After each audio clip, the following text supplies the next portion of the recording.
Hey there, ladies and gentlemen. This is Andrew with Crave Community Solutions. And as you're aware, on the press and media end, we get the opportunity to cover some great story ideas and touch base with people doing some great things across different, topics, things along those lines. So whether it's government and politics, college and professional sports, community and nonprofits, when we get a chance to sit down, we definitely take advantage of that. To make sure to stay connected, make sure to check out the website acenortonccs.com and click on the menu for articles and coverage, and you'll find it here. Creative Community Solutions LLC on Facebook and YouTube, so that way you'll see the article as well as any video clips. Ace Norton CCS on Instagram and Twitter, and we will also have this available on LinkedIn and Medium. So as many of you are aware, it is the year 2026. We might not be clear about the season because the weather has been acting up. And of course, this year, like any year, is an important year because we have some tremendous, I'll say, things that are taking place, especially when it comes to election season, things along those lines. So not only nationally, but across the state and local. And I'm so fortunate to have one of the state candidates for a key state office in the state of Georgia joining me. Could you please introduce yourself?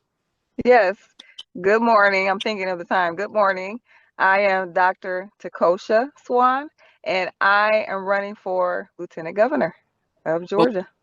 Dr. Swan, we appreciate you taking time from the campaign trail. We see you're in your vehicle moving and grooving, for lack of a better term. Before we dive into the office that you're running and your platform, could you give us a point of reference where you're based out of, number one, and then number two, what are some of your professional and community moving parts that you're involved in? Yes.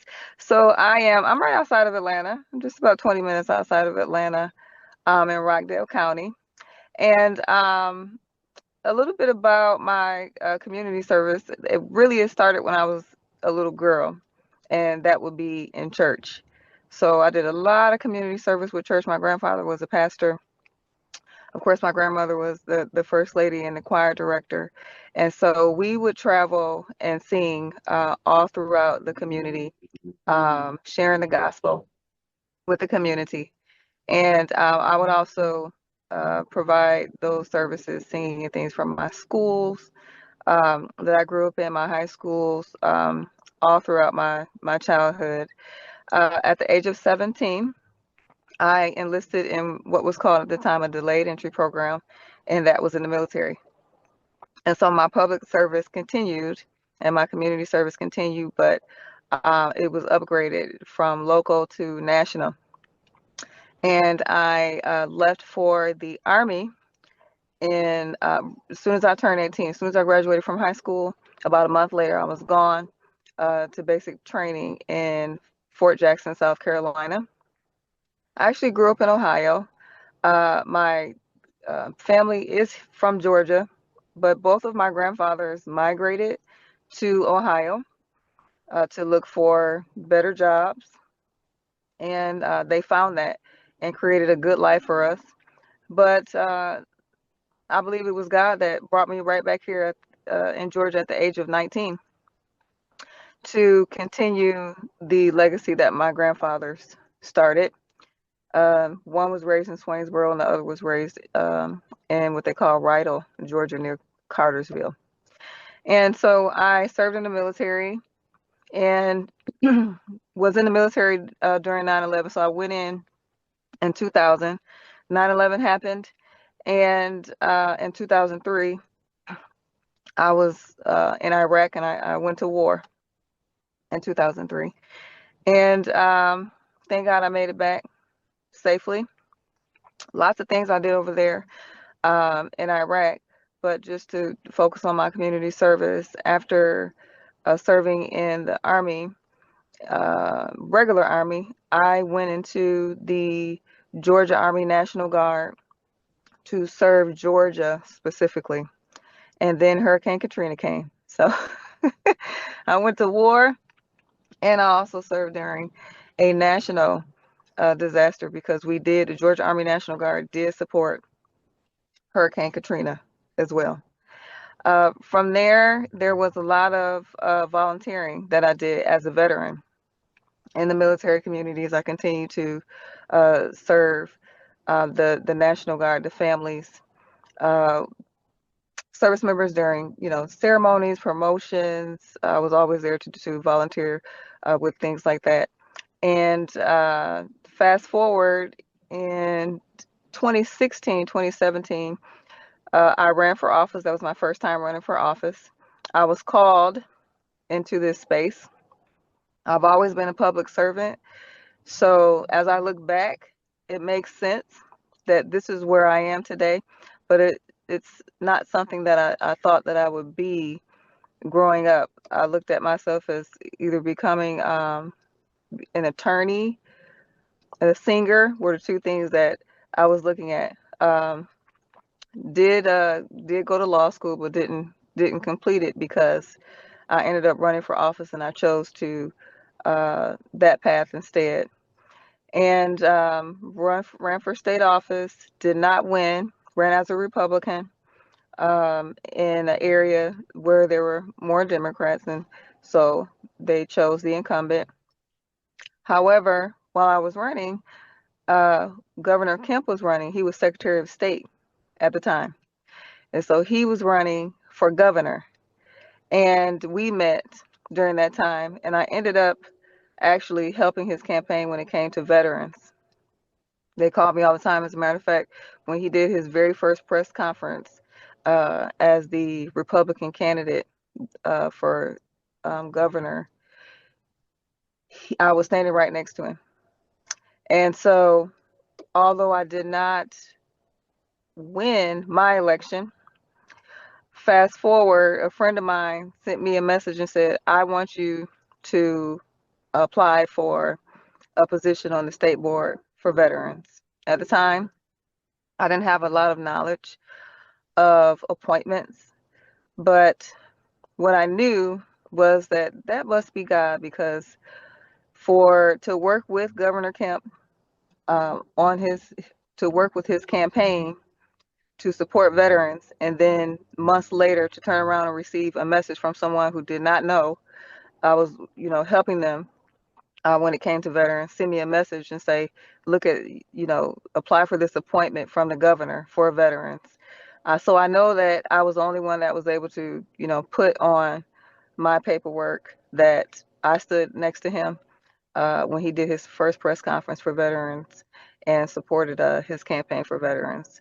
And I was appointed for a 7-year term and served 7 years on the state board for veterans.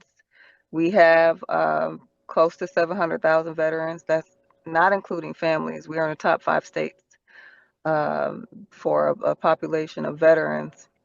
And to have a position statewide like that again, but to serve on a different level versus when I was in the National Guard was a phenomenal experience for me. And I just resigned from that position to now run for lieutenant governor. Wow. Well, first off, thank you for your service, within the armed forces, number one. Thank you for really sharing that backstory, especially having a history of, especially through the faith community in regards to stewardship, outreach, service, and community. And then third, in regards to your state position, being able to be an advocate, because like you mentioned before, not to, the number that you mentioned, not counting the family members, you're actually helping serve an audience or a demographic of not that far off from 1 million people. Absolutely. You would have never thought that. So just from that alone, it's experience in working with a critical issue, because that is something that still comes up in regards to, let's say, veterans' rights, veterans' advocacy. And now that seems like a good bridge or transition in regards to running for lieutenant governor. Now, for people who aren't familiar with what the role is, because people hear the name, but they might not know, give us a general idea of some of, like, I'll say thematically, what are some of the rules and responsibilities and role of lieutenant governor? Let's just start there. Yes, the lieutenant governor is the president of the Senate. You have, I like to, when I was speaking at a school yesterday, and I explained it to the students like this, I said, you have two groups of people. You have the House of Representatives and you have the Senate. And these two groups create the laws for the state of Georgia. And the Senate is really what they kind of call the upper chamber of the two. There are a lot less senators than representatives. And the lieutenant governor presides over the Senate. The lieutenant governor is the president of the Senate. The lieutenant governor will choose chairs for all of the committees in the Senate. And so the lieutenant governor has a lot of influence when it comes to creating laws in Georgia, because the governor is putting all of the leadership within the Senate in place to lead when it comes to all of the laws and all the different committees on the Senate side And in the I'm Gold glad. Dome in the Atlanta Capitol. Okay, my apologies. And like I said, I'm glad you shared that because again, people may hear the office but don't know just some of the roles that they actually play. Now, of Yeah. course, running for any office, another thing that people hear but might not be familiar with is the platform. The platform essentially is what are the issues, what is your stance, what work have you done, and things along those lines. Walk through with us of the different items that are part of your platform. What would you say are two, I'll say, introductory or key, or things that are, hey, these are really critically important, not only to me, but based on, I'll say, your knowledge of working with the public. These are two key things that I really like to kind of get the ball rolling with. Yes. So my campaign has a theme, and I created this theme so that the constituents and Georgians could remember what I represent when it comes to my campaign. And the theme is legacy. The theme of my campaign is legacy. It's time for Georgians to have a legacy. Many times it is I call myself a public servant, not a politician, but many times it's the politician that creates the legacy, but it's not the citizens of Georgia that create the legacy.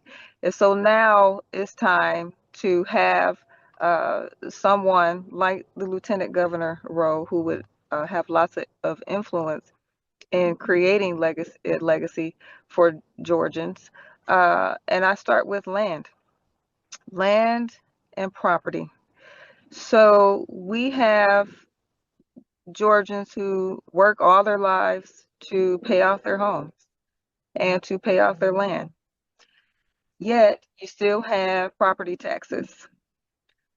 The property tax can ultimately cause a Georgian to lose their legacy. When I say lose their legacy, lose their land and lose their home. Because when you can pass that down to your children and grandchildren, you have created a legacy. And land is a big part of that. So, what I would like to do, and I would like to start with seniors, because when you um, choose to change things like, we're not going to do, this tax anymore, well, it has to be replaced with some funding. And I've seen some legislation go through where they talked about eliminating property taxes. However, usually the property tax money funds the different county governments in Georgia. So my thought process is, let's start with the seniors. Let's start with the seniors. Let's make sure that the seniors in Georgia that own land and have worked and invested to make sure that they have something to pass down. Let's make sure that that is not taken away through property taxes because they can't afford property taxes, or because the children or grandchildren that took over were not able to afford the property taxes. We should be able to keep our land and our properties, our homes, and our families forever, to create legacy, to create prosperity. Um, I don't want to continue to pass down poverty. I want to pass down prosperity in Georgia. And land is one of the ways that that can be done. The second thing is I want to move to education. and I want to move to our public schools. And I would like to put trades in our public schools. If we put trades in our public schools, if we put trades like in elevator tech or welding, or it could be something as simple as, you know, changing oil. If you leave high school with these skills, you can walk out and create a business right away because you were certified while you were in high school on the different trades. So I have lots of trades in my mind that I would like to implement in the public schools. The legacy in having a trade is you can pass a trade, you can pass a skill down to your children, your family members. You can pass the business that you're able to create from that trade and those skills down to your family members. When you receive a trade, when you're certified in a trade, you can now trade those skills for money. Trade those skills for money. Create legacy. Again, create prosperity. It's time for Georgians to have more than what I'm seeing out here. It's time for Georgians to prosper. It's time for Georgians to have the opportunity to rise up. And the last thing that I'll say is access. Legacy, opportunity, and access. Access is very important. Many times we vote for a politician, and after we vote for them, it's over. We don't hear from them anymore. We can't get a hold of them. And issues that we have or questions that we have are not answered. And so I want to create access for Georgians. So what I would like to do is to create citizen councils.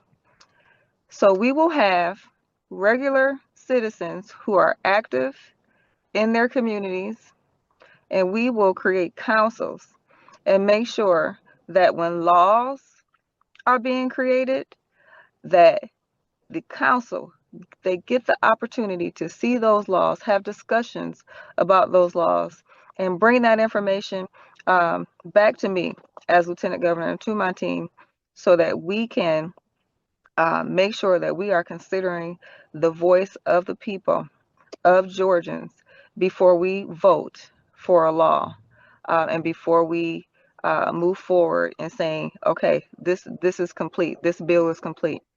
The voices of Georgians need to be heard, not just at the voting polls. That has been a big thing here in Georgia, and I am in complete support of making sure that the systems, when it comes to voting, that they work properly. And I think that we need to put some more checks and balances when it comes to people coming in to vote. Something simple could be whenever a person comes in, we clock it, we clock that number. We have a clocker. So if 25 people came in, what does that mean? There should be 25 votes at the end of the day. And so just some simple checks and balances could change a lot of things when it comes to voting. But your voices do not stop there with me. With me, your voices continue, and that will continue with the citizen councils that I will form. And that's just a few things. And I'm glad you not only shared the concept, but just a couple of ideas as to how you would, implement, have the infrastructure in place. I was jotting down a couple of notes, and in regards to land and property, my take on it is starting off by looking at whether it's some type of, I don't know, some type of exemption or reduction once you hit a certain age. So that way, in regards to the whole property taxes component, it's not taking as severe of a financial hit as it does right now. Because like you said before, Right. That's one of the, I'll say, financial or economic barriers that can potentially lead to, as you're alluding to before, loss of property, things of that nature. The second key thing, when I was jotting down a couple of items regarding education, is look, there are other educational options other than your traditional 2-year or 4-year, and there's nothing wrong with those. But unfortunately, when you see the trades taken out, now you're, for lack of a term, you're alienating, a segment of the community to where you need those skills. So why not put those in place? And then the way that you're explaining it, by putting those in place, it still ties in with some of the larger goals of a more educated workforce, provides, a stronger economy, and it's a bridge for some of the other things that you were talking about. And then the last thing I was taking notes on in regards to access is where people sometimes don't know how to communicate with their representative, or as you Yes. said before, there are times that you see them when the bright lights are on during campaign season, but then afterwards these are still what public officials, and putting provisions in place to strengthen, for lack of a term, that public accountability. Absolutely. So those are a couple of things that I jotted down. Now, of course, there's a question that probably comes up in regards to political party affiliation. Walk through with us, I'll say, why you feel, I'll say, aspects of the party are in better alignment in regards to, what you're trying to accomplish, I'll say, as a public servant. Right. So I always look at principles because principles don't change. Now, people change, but the principles do not. The principles that the Republican Party was founded on still remain. And it's the principles that I stand on. The principles of the Republican Party are focused on less government. If you listen to the things that I'm talking about Georgians having the opportunity to build their legacy and prosperity, not the government. The government should provide opportunity for us to take advantage of, but not completely depend upon the government. So the principles say less government. The principles say, uh, give me the opportunity to bring prosperity into my life. Don't put laws in place that hinder me from opportunities. Put laws in place that give me the opportunity. The first Republican president was Abraham Lincoln. Abraham Lincoln gave the Black community the opportunity to live a free life and the opportunity to build legacy and prosperity. And Abraham Lincoln is what Republican principles stood for and still stand for. We can't always focus on the actual uh, people and what they're doing because everyone is not always in alignment. But I will say that for myself, and not looking at anybody, any particular person when it comes to the Republican Party, I will always look at the principles. And in looking at the principles of the Republican Party, I'm definitely more aligned with less government and more opportunity for us to create legacy and to create opportunity for our families. And I'm glad you articulated that, because again, people hear one thing and they think one thing, but the thing that you articulated is big picture. I'm looking at I'll say, the historical principles, contemporary principles, and I'm going to be in alignment with that. And you made a very good point.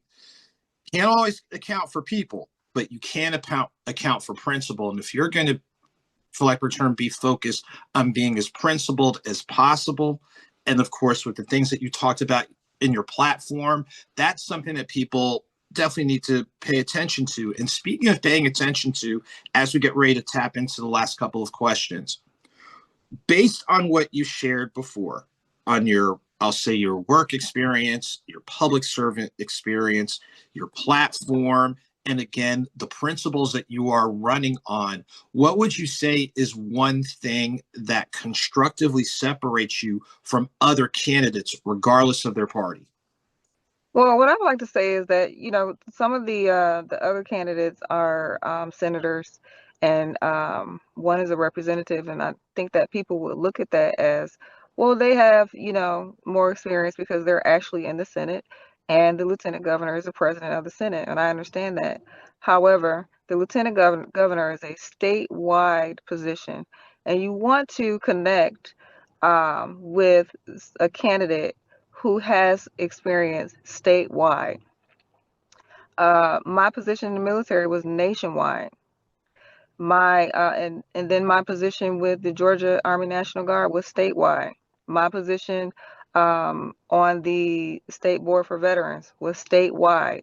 I have always been able to connect to positions where it wasn't just a few counties. I ran for a state house for a few counties, and that didn't work out. So clearly, it's not my destiny just to connect with just a few counties, but my destiny is statewide and nationwide. If you're a senator, you have a few counties. If you're a representative, you have a few counties.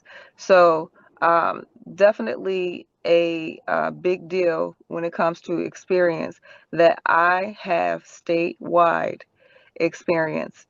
I also worked on policies for veterans, and that's not veterans for a few counties, that's veterans statewide. Also worked with legislators to carry bills for me that I wrote personally for veterans. And so it's important to really learn about the candidates.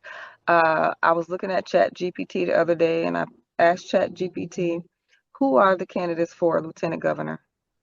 And Chat GPT brought up the senators who are running. And I put my name and I said, Dr. Takosha Swan, is she running? And Chat GPT said, oh, yes, she is. And I said, why didn't you bring up Dr. Takosha Swan? Well, she wasn't, in the mainstream media. So we need to be careful when we look and do research on the candidates, because you could have a candidate that is not in the mainstream media simply because they aren't currently, a senator or a representative, and they actually not only have more experience for the job, but more genuine and more for the people. If you look at the platforms of all the candidates, you judge for yourself who is more for the people. Who is more for the people when you look at their at our platforms, when you look at our history, our experience, who has risked their life for this country and for the state of Georgia. So it's important to take a look at those things. I risked my life for this country and the state of Georgia when I had my whole life ahead of me.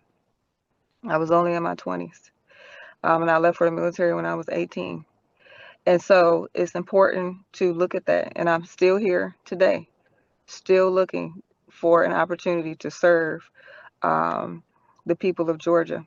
And so those are very important things that we need to pay attention to. It's not just about the mainstream media, it's about the right candidate.